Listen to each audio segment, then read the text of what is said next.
So today I'm going to talk about something that I get all of the time. I speak to customers all of the time, and they say to me, closing is easy, just getting in front of the right customer is the hard bit. So I wanted to create a resource on this and how you can actually cut through the noise and grab attention in 2025. So the first thing to understand is everyone's getting extremely excited by the prospect of AI and what AI can do, sending out all these emails, personalizing, all that sort of stuff. And the thing is that it's been here for a while. So automated emails, Spintax, personalization has been here for a while. The market is changing so fast, right? So how do you actually compete amongst all of this?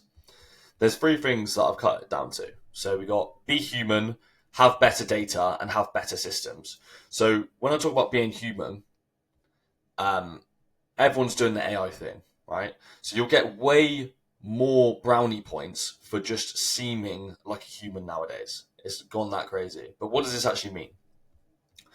So what this means is get on the phone. So first of all, if you're speaking to a customer on the phone, it's the best form of prospecting. It always has been, it always will be until AI takes over that as well. But then I think we're still really far off on it actually being as good sounding, and people will be able to tell when it's an AI.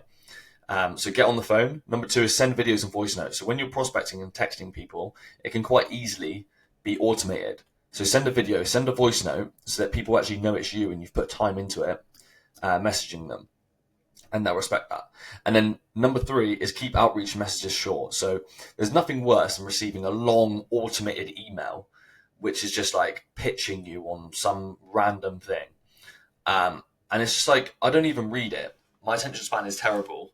And I do not read these long pitches that people send me. Just send a little message. Hey, how's it going?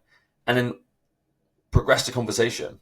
Don't just like blurt out some massive paragraph to some random person that you don't even know. It's just, massive paragraphs and all that sort of stuff is just, no one's going to read that. So just keep it short and concise. If you have a short offer, then just keep it within two sentences or one sentence. So do anything that shows you're not a bot and be creative. Marketing is about being creative. So be creative. And then number two is better data. So where we found the market is going is having better data sources. So intent data is where it's at. So finding buying signals in the market. So you can find this by looking at event attendees, likes on posts, followers of accounts / events, opt-ins, which is usually what you pay for, or inbound leads, profile viewers on LinkedIn. If you have Sales Navigator, that's really, really effective, and website viewers. So in terms of website viewers, I believe that's most available in the US. Profile viewers, you can do that at LinkedIn Sales Navigator, and that's really, really effective because they're looking at your offer, your profile specifically. It's not just they're not just product aware. They're looking at you specifically. So that's very important. Opt-ins as well. That's very, very important. You can buy that data with ads and that sort of thing. So you can put an offer on an ad, and then or an offer or ads for your website, and then the people that opt in obviously have intent with your service. So those are the highest quality leads. Followers of accounts and events is, you can do that on LinkedIn as well. And then likes on posts, you can actually scrape that and then reach out to those people. So if you have targeted posts, doesn't even have to be done by yourself. But if you have targeted posts that you see, you can take all of their likes and add them all.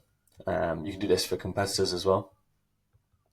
And then better systems overall. So what I mean by this is if you want to do the AI thing, or you want to just compete in prospecting in 2025, you need to do it better. So I know guys who are sending millions of emails per month, which are all delivering at 95% plus in the main inbox, right? So this means that in order to cut through the noise, you're going to have to, number one, send good volume. So you're going to have to send good volume as well. Volume negates luck at the end of the day. And that's the same across any sort of sales environment.